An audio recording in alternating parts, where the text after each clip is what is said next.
देखिए, लोक संपत्ति पीडीपीपी बोला गया है इस एक्ट को, PDPP, public of damage prevention of damage to public property act 1984। क्या होता है, हम लोगों की एक आदत है कि पानी दिख गया तो पत्थर फेंक दिया, सरकारी खंभे लगे हुए हैं तो निशाना मिलाते हैं उसमें, समझ रहे हैं ना। रेलवे बोगी है तो रेलवे बोगी में जितना गंदा कर सके, हमारा बस नहीं चलता वरना हम लोग पंखे मंखे सब निकाल लाएं, गेट ही तोड़ दें, कांच उखाड़ लाएं, उसके जो लगे रहते कांच घर पे लगाएं बाथरूम में, नहीं चलता बस। आपने नहीं बोल रहे हैं, मोस्टली लोगों की यही अवधारणा है कि सरकारी संपत्ति है, कौन अपने बाप का है, फूट जाने दो कांच, जो लाइट लगी हुई है तोड़ देने दो लैंप, फुटपाथ चिन्ह बने हुए हैं हटा देने दो, विकृत कर देने दो, 0 10 लिखा हुआ है तो 0 हटा दो, 1 कर दो, गोबर पोताओ। अब इस तरह की गतिविधियाँ हमें देखने को मिलती है, बड़े ही बेतुके काम होते हैं ये। इन चीज़ों को जो नुकसान हो रहा है, सरकार को काफ़ी नुकसान होता है इन चीज़ों से, हमें असुविधाओं का सामना सामान्य लोगों को करना पड़ता है। पार्कों की लाइटें ख़राब हो जाती हैं, सड़क किनारे अंधेरा हो जाता है, रेलवे बोगियों में हमें बहुत गंदगी का सामना, अश्लील शब्दों को पढ़ने का वो मिलता है कि इस तरह के वर्ड लिख दिए जाते हैं। इन सब को प्रिवेंट करने के लिए कि भाई ये सब ना हो, इसका दायरा बस ये सीमित दायरे में मैं बता रहा हूँ, इससे व्यापक दायरा है। ये सब ना हो, अगर कोई करता पाया जाता है तो उसको दंडित किया जाए, तो पीडीपीपी एक्ट यहाँ पर बनाया गया। इस एक्ट में टोटल 7 धाराएं हैं। सबसे छोटा बच्चा एक्ट है ये, मतलब इसको अपन गोद ले सकते हैं, पूरे 28 एक्टों में से सबसे छोटा एक्ट है ये। और इस एक्ट की एक खास बात है, इसमें मात्र 7 धाराएं हैं, बड़ा छोटा एक्ट है, 2 डेफिनेशन है, 2 ही दंड हैं, 3 दंड है इसमें, 3 दंड बताए गए हैं। जमानती एक्ट के ऊपर डिपेंड है। देखते हैं क्या है इसमें, छोटा सा एक्ट है, बस 5-10 मिनट। 1984 का एक्ट नंबर 3 है। 16 मार्च 1984 को सहमति मिली है राष्ट्रपति महोदय की। कब? 16 मार्च 1984 को, मेरे जन्म के 2 महीने बाद, 2 साल बाद। लोक संपत्ति के नुकसान के निवारण का और उससे संबंधित विषयों का उपबंध करने के लिए अधिनियम। 2 इसके उद्देश्य क्या कर रहे हैं, पब्लिक प्रॉपर्टी को नुकसानी का निवारण कर रहे हैं कि कोई नुकसान कर रहा है तो नुकसान ना करने देंगे, और दूसरा है उससे जुड़े हुए अन्य विषयों का उपबंध करने के लिए, चोरी करके ले जा रहे हैं तो भी उसका निवारण करना है यहाँ। इसका विस्तार संपूर्ण भारत पर है। 28 जनवरी 1984 को लागू किया गया। परिभाषाओं में 2A में, सेक्शन 2 परिभाषाओं के बारे में बताती है। 2A में रिश्ती को परिभाषित किया गया। रिश्ती का वही अर्थ लगाया जाएगा जो इंडियन पीनल कोड की धारा 425 में है। हम सबको पता है, जानबूझकर किसी को नुकसान कारित करने के लिए हम क्या करते हैं, किसी संपत्ति की नुकसान कारित करते हैं, तो वो रिश्ती कहलाता है। जैसे मैंने आपकी अंगूठी ली, अब मुझे जेलसी हुई कि आपकी डायमंड की अंगूठी है, मैंने जानबूझ के नाली में या तालाब में फेंक दी, गिरा दी। मैंने आपके बर्फ गृह में पानी छोड़ दिया जिससे बर्फ गल जाए, ये सब क्या है, रिश्ती के अपराध हैं। कोई आपकी कीमती चीज़ है, मैंने तोड़ दी जानबूझ के। और देखो, मिलाइस की भावना छुपी रहती है यहाँ पर, मिलाइस की भावना। 2B में लोक संपत्ति को परिभाषित किया गया है। पब्लिक प्रॉपर्टी क्या होती है? पब्लिक प्रॉपर्टी से ऐसी संपत्ति अभिप्रेत है, देखिए हम सब लोग जानते हैं जो सरकारी संपत्ति हो पब्लिक प्रॉपर्टी, सरकारी चाहे वो निकायों की हो, केंद्र सरकार की हो, राज्य सरकार की हो, ऐसी कुछ यहाँ लिखा हुआ है जो सरकारी है, मतलब सरकारी है। लोक संपत्ति से अभिप्रेत है ऐसी कोई संपत्ति चाहे वो स्थावर हो या जंगम, देखो कोई भी आएगी, जिसके अंतर्गत मशीनरी भी है, जो निम्नलिखित के स्वामित्व या कब्जे में या नियंत्रण में है। पहला केंद्रीय सरकार, दूसरा राज्य सरकार, तीसरा स्थानीय प्राधिकारी, चौथा है किसी केंद्रीय, प्रांतीय, राज्य अधिनियम द्वारा या उसके अधीन स्थापित निगम। अब निगम की बात कर रहे हैं। अब जैसे हम लोग बात करते हैं निगम, कंपनी अधिनियम 1956 की धारा 670 में परिभाषित कंपनी, मतलब सरकारी कंपनी की बात कर रहे हैं। ऐसी संस्था, समुत्थान या उपक्रम जिसे केंद्रीय सरकार राजपत्र में द्वारा विनियमित विनिर्देश का, बहुत सारी संस्थाएं हैं सरकार की। देखिए, चाहे आप मान लीजिए अब स्टेट यूनिवर्सिटी मान लीजिए सरकार की संपदा है, नगर पालिका, नगर निगम, BHEL, VLG ये कंपनी है, वे लिमिटेड कंपनी है ना जो भारत सरकार का उपक्रम आती है। नवरत्न, महानवरत्न कंपनी है, सरकारी कंपनी है, सहकारिता समितियाँ, जी सब इसके अंतर्गत आती हैं। मतलब बड़ा ही व्यापक शब्द है ये, है क्या, लोक संपत्ति, बड़ा ही व्यापक शब्द है। इसमें लेकिन परंतुक लिखा हुआ है।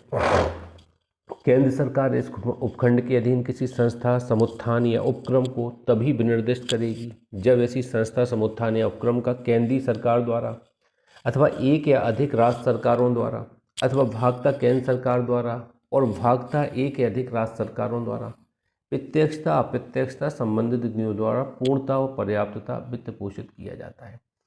अब देखिए क्या होता है, सरकारी कंपनी होने के लिए हम लोग जानते हैं 51% शेयर होना चाहिए किसी कंपनी में, तो वो सरकारी कंपनी है। लेकिन कुछ परसेंट शेयर है, मान लीजिए सरकार के 10-20% शेयर है, बाकी अन्य लोगों के हैं, पैसे वालों के, मुकेश अंबानी जैसे लोगों के हैं, रतन टाटा जैसे लोगों के हैं, तो क्या होगा, ये सरकारी कंपनी नहीं हो, वित्त पोषित कंपनी है, सरकारी कंपनी नहीं होती। 50% से ज़्यादा यहाँ पे शेयरिंग होना चाहिए, या फिर सरकार द्वारा एब्सोल्युटली वित्त पोषित हो। आंशिक वित्त पोषित कंपनियां यहाँ पे नहीं आएंगी। सेक्शन 3 में आ जाते हैं, लोक संपत्ति को नुकसान कारक करने वाली दृष्टि। अब देखिए, जो कोई उपधारा 2 में निर्दिष्ट प्रकार की लोक संपत्ति से भिन्न किसी प्रकार की संपत्ति के बाबत कोई कार्य करके दृष्टि करेगा।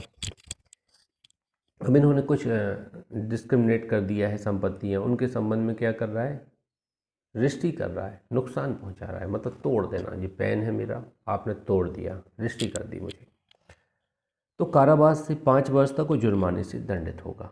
वो संपत्तियां कौन सी हैं, इसमें सब प्लॉट 2 में बताया गया, 3(2) में कौन कौन है। जो कोई ऐसी किसी संपत्ति के बाबत जो कोई ऐसा भवन, प्रतिष्ठान, अन्य संपत्ति जिसका उपयोग जल, प्रकाश, शक्ति, ऊर्जा उत्पादन, वितरण, प्रदाय के संबंध में किया जाता है। अब वाटर हाउस बने हुए हैं, प्रकाश हाउस, लाइट हाउस बने हुए हैं, शक्ति या ऊर्जा उत्पादन, वितरण बने हुए हैं। जैसे आप देखिएगा ओमकारेश्वर है अपने यहाँ, ओमकारेश्वर एक अच्छा वो है, ओमकारेश्वर जाएं आप तो ओमकारेश्वर में जो नदी किनारा है नर्मदा जी का, हाँ, मंदिर से करीब कुछ दूरी पे, ये मान के चलिए 2 किलोमीटर की दूरी पे, वहाँ पे लाइट बनती है, ओमकारेश्वर विद्युत परियोजना बनाई गई, वहाँ पे आप तोड़ फोड़ कर रहे हैं। तेल प्रतिष्ठान, अब तेल प्रतिष्ठान देखिए, oil installation, ONGC, Indian oil, Bharat oil, Reliance oil, अब तो तमाम ऑयल आने लगे हैं, तो इनको नुकसान पहुंचा रहे हैं। ये भारत सरकार के उपकरण है, नवरत्न, महानवरत्न में कंपनियां आती हैं। मल संक्रमण, अब देखो सीवेज वर्क, हर शहर को सीवेज वो बनाया जा रहा है, क्या, सीवेज से गैस बनाए जाने की बात की रही है, पाइपलाइन द्वारा जोड़ा जा रहा है। अब ये जैसे पहले टैंक होते थे टॉयलेट के लिए, फिर उसके ऊपर टॉयलेट बनती थी, अंडरग्राउंड बनाया जाता था, उसका सीधा अपन फ्लो क्या बाहर नाली में करते थे। अब वो ख़त्म करके सीवेज लाइन को सीधा कनेक्ट कर दिया गया, सबके घरों की सीवेज लाइन को कनेक्ट करके एक जगह स्टोर किया जाएगा, वहाँ से गैस बनाई जाएगी, उसका अनुपयोग, अनपर्पज से उपयोग होगा। रिसाइकलिंग, तो इनको आप बिगाड़ते हैं, पाइप तोड़ते हैं, कुछ नुकसान पहुँचाते हैं। खान या कारखाना, कोई खान है या कारखाने में नुकसान करते हैं। लोक परिवहन या दूर संचार का कोई साधन है या उसके संबंध में उपयोग किया जाने वाला कोई भवन, प्रतिष्ठान या अन्य सामग्री। अब देखिए, चाहे आप बस स्टॉप पे नुकसान करते हैं, बस में नुकसान करते हैं, रेल में, लोक परिवहन साधन, रेल में, हवाई जहाज में, ये तमाम चीज़ें आ गई।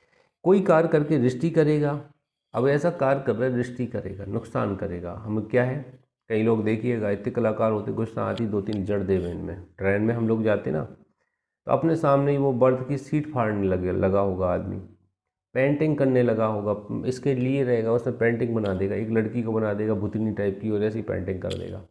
अब इस तरह से वो लोग करते हैं यहाँ पे, कई लोग बड़े गवार टाइप के लोग होते हैं। अब वो ये नहीं समझ रहे हैं कि देखिए अपनी प्रॉपर्टी है, चलो आप कर दो, वो मेंटेन कर देंगे, लेकिन इसमें वाहवाही क्या है, आपने पेंटिंग की, कौन हो आप, कहाँ के हो, किसी को कुछ पता नहीं, कौन सा ऑस्कर प्राइज मिल रहा है वहाँ पे पेंटिंग करने, लेकिन फिर भी पेंटिंग करेंगे, असली शब्द लिखेंगे, असली किसी के नंबर लिखाएंगे। इतने भी बेकार लोग हैं कि दूसरों के नंबर लिखाएंगे, लिख देंगे काल गर्ल ऐसे लिख देंगे, असली शब्द लिखाएंगे, कमेंट्स लिखाएंगे, पेंटिंग बहुत गंदी करते हैं।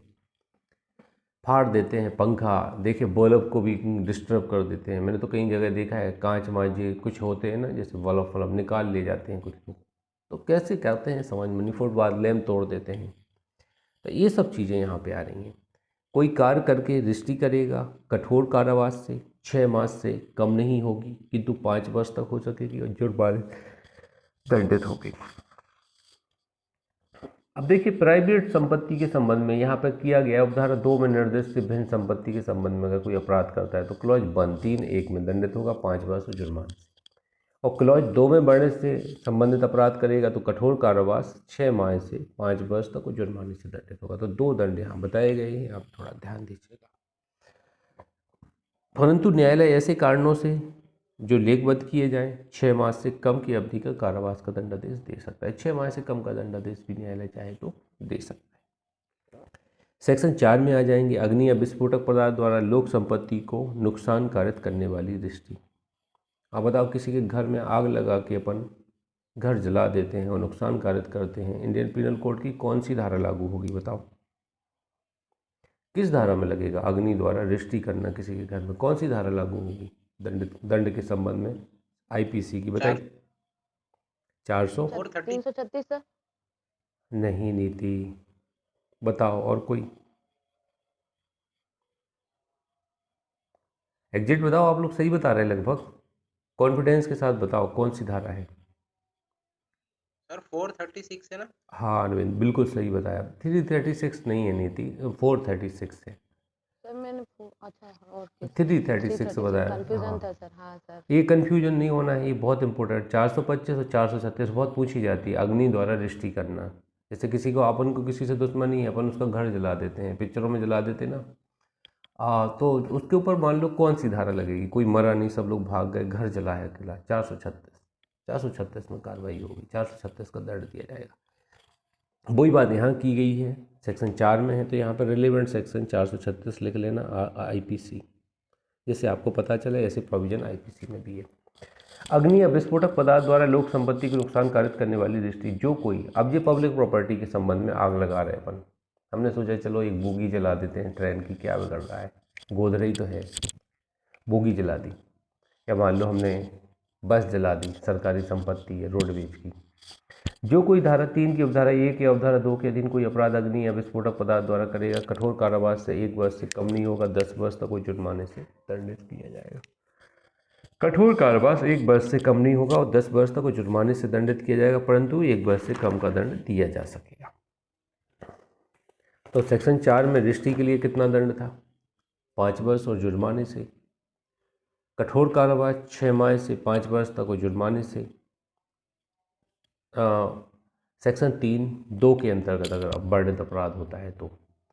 सेक्शन 4 में कितना दंड है अग्नि द्वारा दृष्टि से? कठोर कारावास 1 वर्ष से 10 वर्ष तक और जुर्माने से, परंतु 1 वर्ष से कम का भी हो सकेगा। देखिए 2 दंड हम लोग अभी सब क्लॉज सेक्शन 3 में 2 दंड पढ़ चुके हैं, सब क्लॉज सेक्शन 4 में 1 दंड हो गया, 3 दंड तो ये हो गया। अभी आगे बढ़ते हैं। सेक्शन 5 देखिए, जमानत के बारे में विशेष उपबंध। कोई व्यक्ति जो धारा 3, 4 के अधीन दंडनीय किसी अपराध का अभियुक्त है, उसके लिए दोष से ठहराया गया है, यदि अभिरक्षा में है तो जमानत पर या उसके स्वयं के बंद पत्र पर तभी छोड़ा जाएगा जब अभियोजन पक्ष को ऐसे छोड़े जाने के लिए आवेदन का विरोध करने का अवसर दे दिया जाएगा। तो यहाँ पे बस एक चीज़ ध्यान दीजिएगा, जमानत पे छोड़ा जाएगा। अपराध जमानती है, मैं आपको बता दूँ ये जमानती अपराध है, और यहाँ पे जमानत पे छोड़ेंगे तो ये तो मूल नियम है, अपन सब जानते हैं कि अभियोजन अधिकारी जो होता है वो करता है दिक्कत, वो विरोध करता है, नहीं साहब मत छोड़िए, खतरनाक है, और तोड़ेगा संपत्ति और नुकसान करेगा। अब सबको पता है कि आज जमानत अगर आप लोग कराए तो अच्छे से जानते हैं, अभियोजन अधिकारी को बोलने का मौका दिया जाता है। सेक्शन 6, इस अधिनियम व्यावृत्ति के बारे में बताया गया। सेविंग क्लॉज 2 चीज़ें सेविंग करती है, नंबर 1 डाल लीजिएगा यहाँ पे। इस अधिनियम के उपबंध तत्समय पूर्वक किसी अन्य विधि के उपबंधों के अतिरिक्त होंगे, ना कि उनके अल्पीकरण में। ओवर राइडिंग नहीं करता ये, अन्य विधि के उपबंध भी चलेंगे, साथ साथ इसके भी चलेंगे, ये सपोर्ट में चलते हैं। मतलब इसमें कोई अपराध करता तो यहाँ दंडित होगा, अन्य विधि में हो तो अन्य विधि में।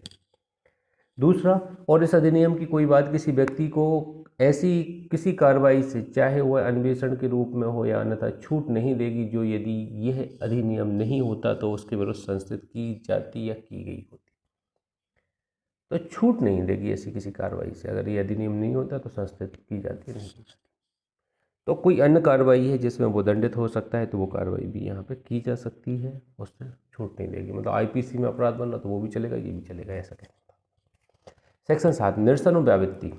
अब देखिए ये एक्ट जो लाया गया, इससे पहले मैंने कहा था ना, जैसे वो कल में शायद क्लास में बता रहा था एक, क्या होता है हमारे यहाँ 3 सदन चलते हैं, 3 सदन होते हैं, शीतकालीन, मानसून कालीन, ऐसे कोई सदन होते हैं संसद के।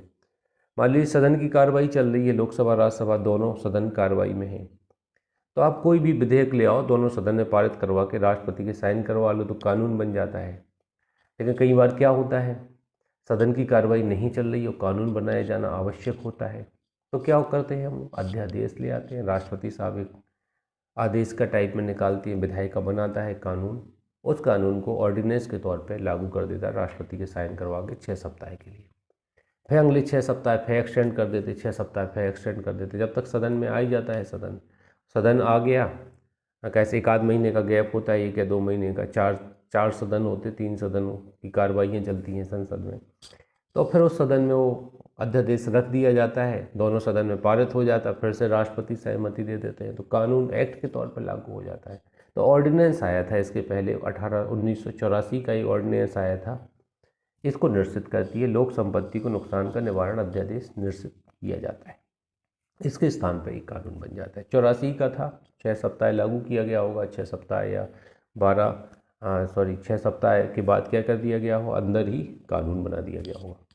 ऐसे निरसन के होते हुए भी यह है कि उक्त अध्यादेश के अधीन की गई कोई बात या कार्रवाई इस अधिनियम के तत्स्थानीय उपबंधों के अधीन की गई समझी जाएगी।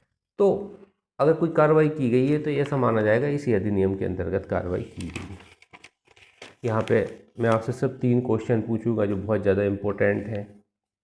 पहला क्वेश्चन ये है कि बताइए इसका एक्ट नंबर कितना है, लोक संपत्ति का 3 सर, पूरा बताना, पूरा विस्तृत बताइए। 1984 3 सर। 3 ऑफ 1984, बिल्कुल सही। दूसरा क्वेश्चन बताइए कब लागू हुआ। 28 जनवरी 1984। कब लागू हुआ ये, बिल्कुल सही बता रहे हैं आप। 28 जनवरी 1984। हाँ, 28 जनवरी 1984 को लागू हुआ। तीसरा क्वेश्चन बताइए यहाँ पे, इसमें एक क्वेश्चन बनेगा, एक मिनट, यहाँ ऑब्जेक्टिव दिए गए हैं, आपको सारे ऑब्जेक्टिव लगा देने हैं। सेक्शन 3(2) के अंतर्गत वर्णित अपराधों के लिए कितना दंड दिए जाने की बात की गई है। बिल्कुल बिल्कुल एग्जैक्ट बताइए, कौन बताएगा, बिल्कुल एग्जैक्ट। 6 माह से कम की नहीं होगी, 5 वर्ष तक। और एग्जैक्ट और बताइए, जुर्माने से भी दंडित होगा। और और एग्जैक्ट, जुर्माने से भी और एग्जैक्ट बताइए। कठोर कारावास 6 माह से 5 वर्ष तक और जुर्माने से दंडित होगा। हाँ बिल्कुल सही, हाँ यही तो ध्यान देना है, बस इसी में तो बत्ती गोल हो जाएगी ना एग्जाम में। ठीक है, ध्यान देना है, और 6 माह से कम का भी दंड दिया जा सकता है, परंतु के भी बोलती है। ठीक है, चलो एक और बताओ, सेक्शन 5 में कितना दंड है अग्नि द्वारा विस्फोट करने पर। कठोर कारावास 1 वर्ष से 10 वर्ष तक की सजा है और जुर्माने। 1 वर्ष से कम का भी हो सकता है, बिल्कुल सही है। आप हाँ। लोगों को तो सब आता है, मतलब नाक नहीं